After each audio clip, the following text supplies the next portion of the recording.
Capítulo 15. O mundo para Cristo. Santa Cruz, Bolívia. Prezado irmão Carlos Anacondia, saudações ao irmão e à sua família. Decidi escrever-lhe para contar-lhe o meu testemunho.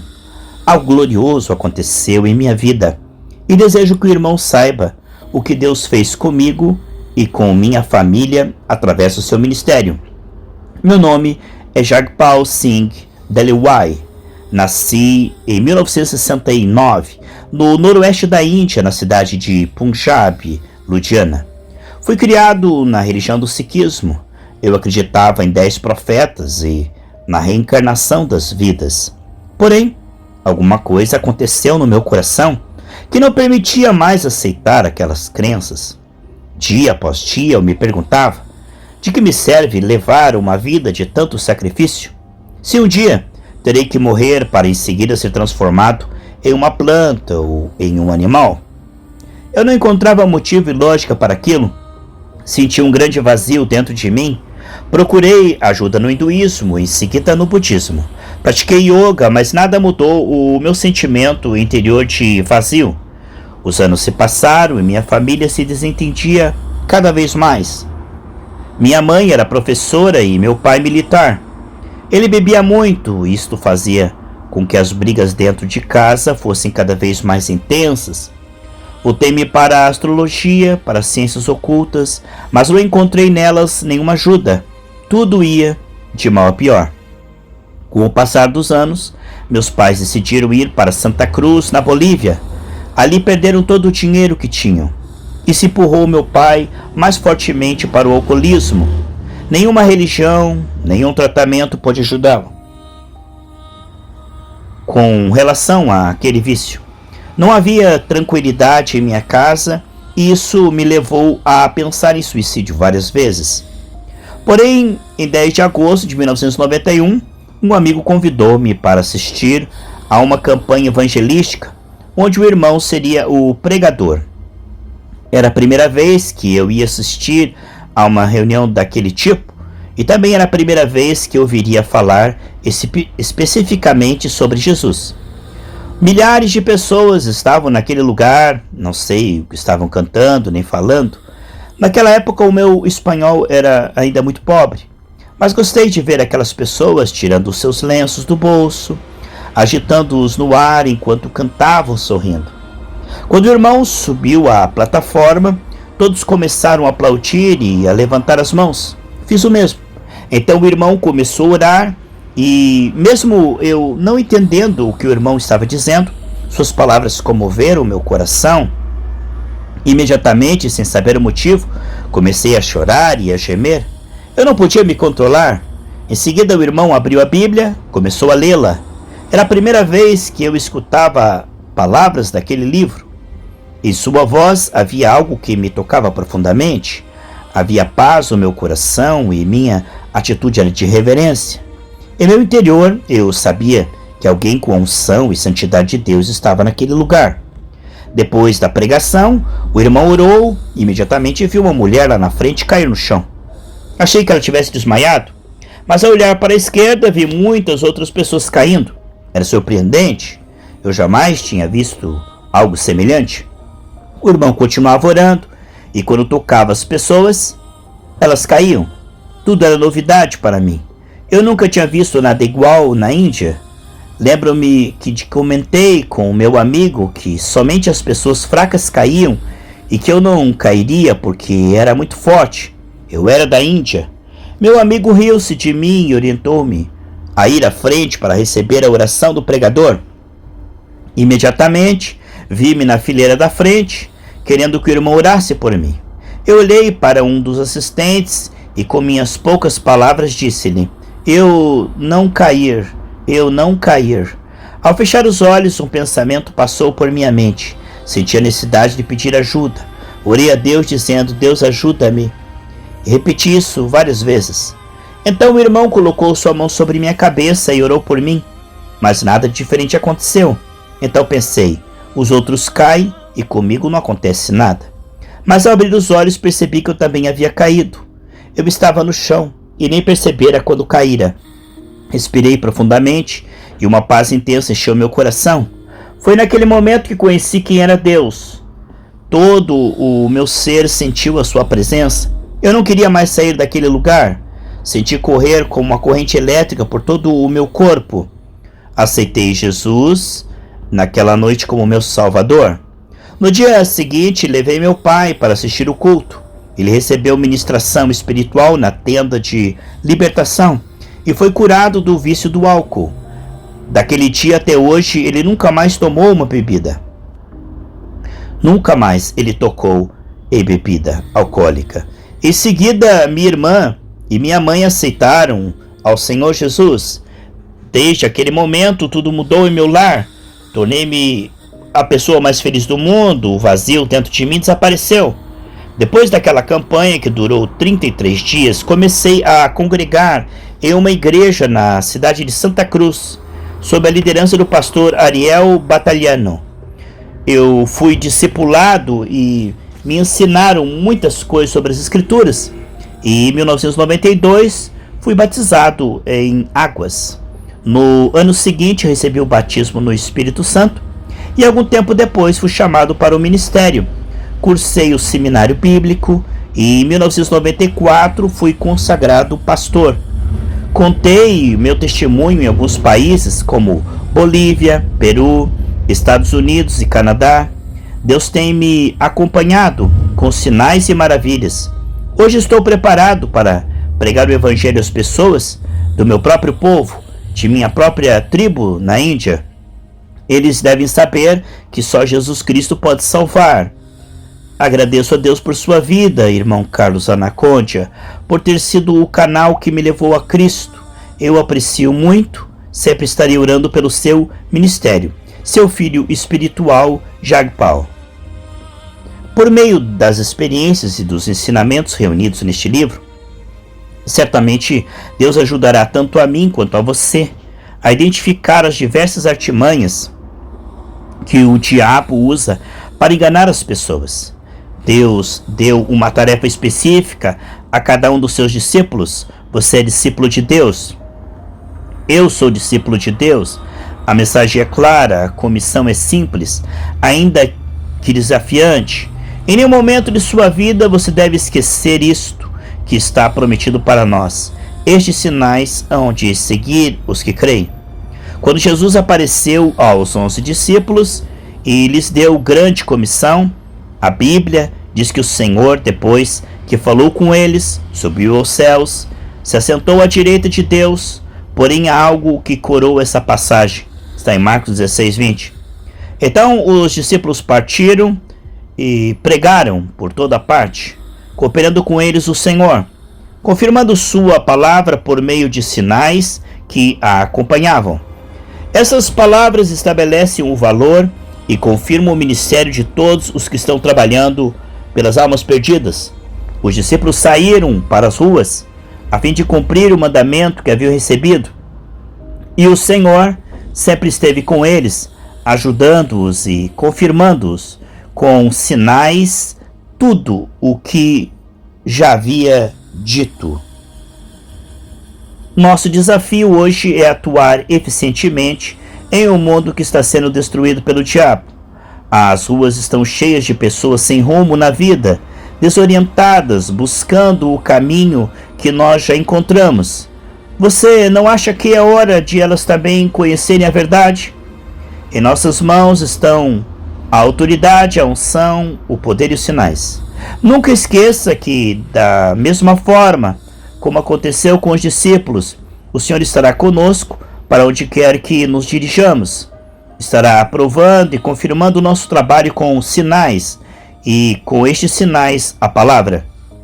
O coração de Deus está doído por ver as ovelhas perdidas. Dia após dia, milhares de almas morrem nas mãos daqueles que só as enganou. E o mais triste é saber que muitas delas nem ouviram o evangelho de nosso Senhor Jesus Cristo.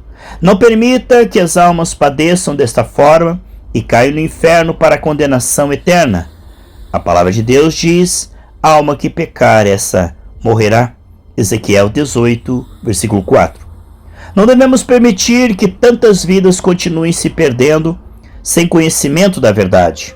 A Igreja de Jesus Cristo tem a grande responsabilidade de anunciar o Evangelho. Senti de Deus que grande parte da Igreja tem esquecido o grande mandamento, a grande comissão que nosso Senhor Jesus Cristo nos deixou. Ide por todo o mundo e pregai o Evangelho a toda criatura. Marcos 16,15. Como pregaremos eficientemente aos perdidos? Simplesmente usando a verdade e a simplicidade do Evangelho. Eles estão cansados de fracassos, de mentiras, sentem-se sem esperança e imensamente necessitados. Porém, o fato é que não podemos nos dirigir a essas pessoas somente com palavras. Muitas delas já perderam a confiança em quem se diziam investidos de poder e autoridade. Muitas pessoas as enganaram e não cumpriram as suas promessas, mas a Bíblia garante que Deus sempre cumpre aquilo que promete. A igreja pode sair para falar ao mundo com as mãos vazias? Não, não é assim. O apóstolo Paulo disse: a minha palavra e a minha pregação não consistiram em palavras persuasivas de sabedoria humana, mas em demonstração do Espírito e de poder. 1 Coríntios capítulo 2, versículo 4. Portanto, a igreja não pode sair para falar ao mundo com as mãos vazias.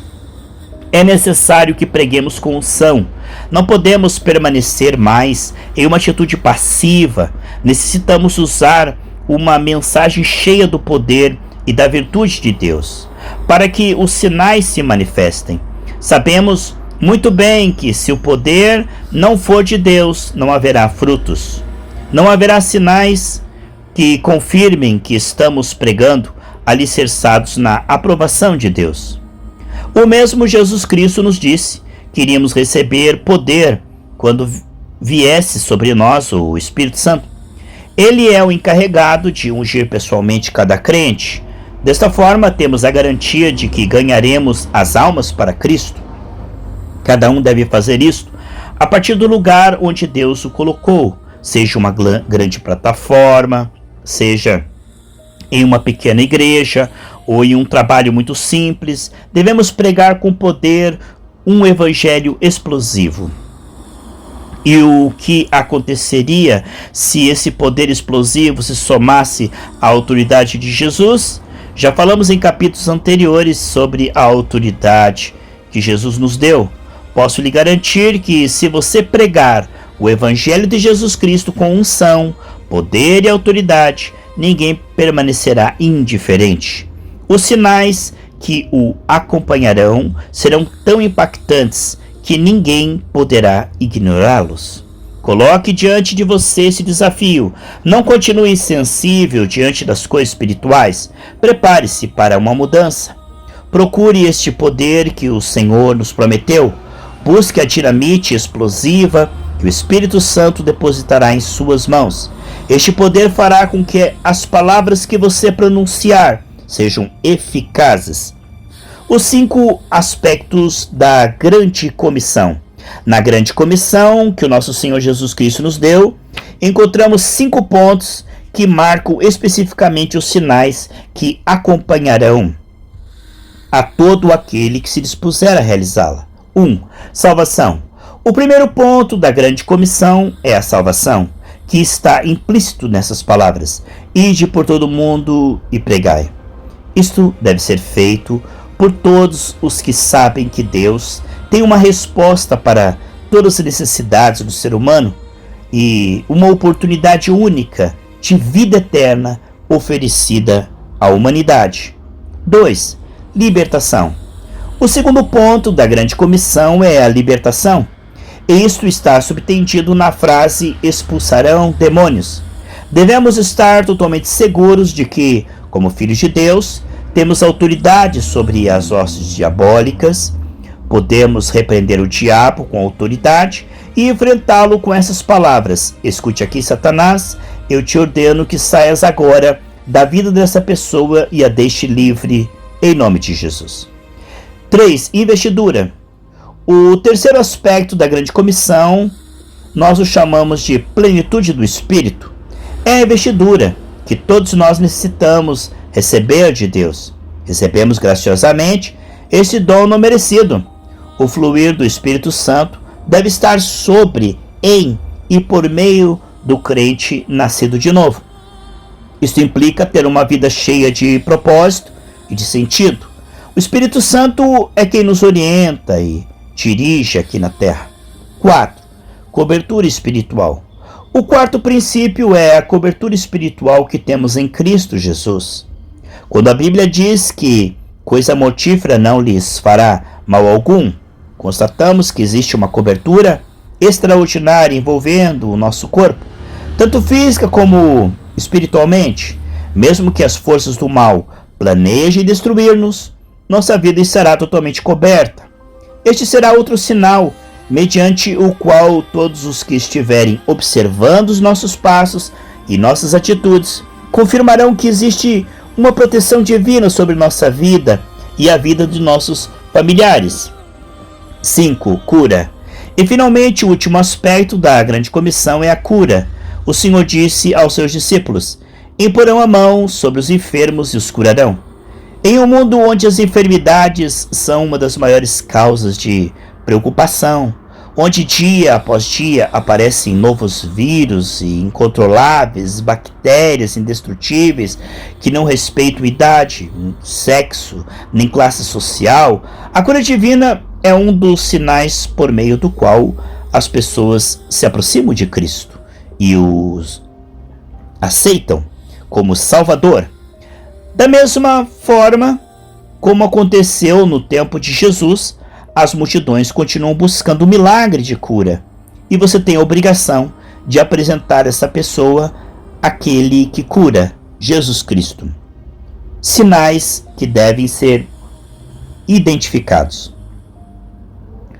Os sinais devem seguir a igreja para que o mundo creia na palavra de Deus.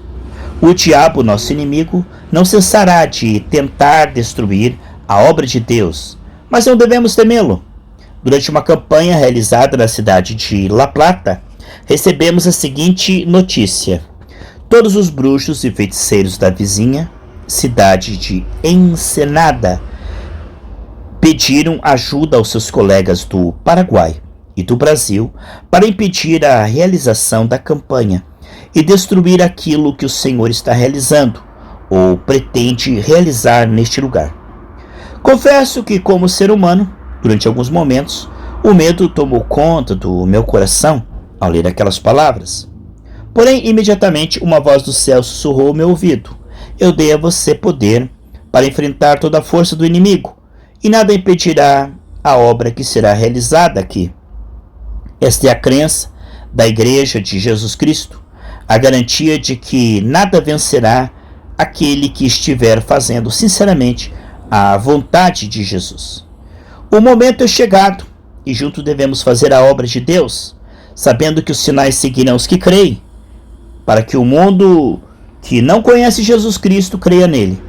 Sua palavra é a autoridade hoje e sempre. Ele opera no momento conveniente, conforme a sua vontade, e oferece sempre a possibilidade de atuarmos, tendo como base a fé. Como nos disse o apóstolo Paulo, para que sejais cheios de toda a plenitude de Deus. Efésios 3, a parte B do versículo 19. Portanto, há um desafio diante de todo aquele que resolver a crer, especialmente diante da igreja, que deve atuar com plena certeza da fé, não só para expulsar o inimigo, mas também para obter a proteção de Deus. A hora é chegada. Em 1981, recebi uma mensagem de Deus que dizia: logo, logo, logo, grande avivamento acontecerá na Argentina. A Argentina será minha, diz o Senhor.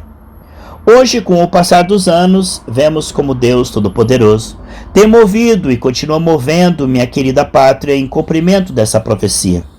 Porém, ainda que não tenhamos visto tudo o que ele tem preparado para este país, sei que a obra foi iniciada, crescerá cada vez mais também. Tenho absoluta certeza, porque recebi isso de Deus, que esse movimento que começou a estremecer a Argentina Também chegará a muitos países latino-americanos. Grandes nações estão se mobilizando para receber um avivamento espiritual. Portanto, não devemos esquecer que a hora de realizarmos a obra de Deus é chegada. Esta é a mensagem do Senhor para você, irmão, líder, pastor. A hora de pregar o Evangelho a toda criatura é chegada. Você é responsável por esta grande comissão. Devemos permanecer firmes e unidos em Cristo para juntos realizarmos essa grande visão. O mundo para Cristo. Se você que chegou a esta página sente o desejo de empregar a sua vida na tarefa de levar milhões de pessoas a conhecer a Cristo, coloque suas mãos sobre esta página ou sobre a tela do celular comigo e repita essa oração.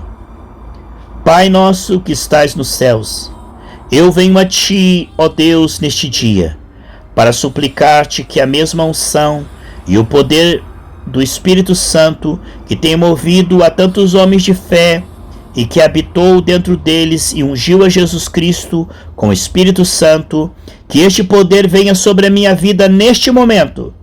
Pai, peço-te esta unção e este poder para fazer o bem e para desfazer todas as obras do diabo, para que os enfermos sejam curados, os oprimidos sejam libertos, as correntes de Satanás sejam quebradas e as portas dos cárceres sejam abertas.